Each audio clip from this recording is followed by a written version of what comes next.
If Amendment Bill to the Whistleblowers Act, 2011 tabled in the Parliament is passed, there may be no one left to protect. Critically evaluate.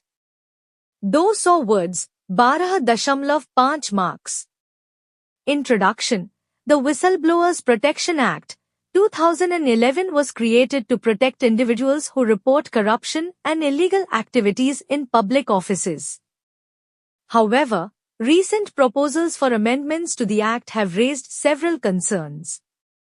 Body. Key provisions of the Amendment Bill. Exclusion of certain information. The bill suggests excluding specific types of information from whistleblowing, such as anything that could threaten national security or economic interests.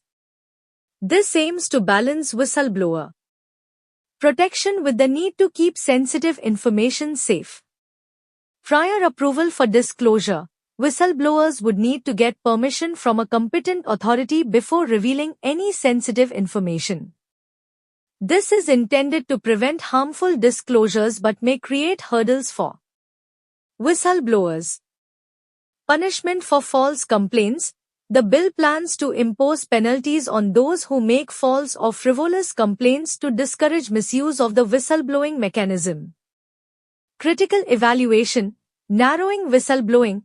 Excluding certain information types could limit whistleblowers' protections and deter them from reporting legitimate issues, undermining transparency. Hindering disclosures. The requirement for prior approval may slow down or stop whistleblowers from reporting wrongdoing due to bureaucratic delays. Chilling effect. The risk of penalties for false claims may scare potential whistleblowers from reporting corruption, fearing punishment for innocent mistakes. Conclusion. It is crucial to reassess the proposed amendments to ensure the Act remains an effective tool for protecting whistleblowers, while balancing necessary safeguards for national interests.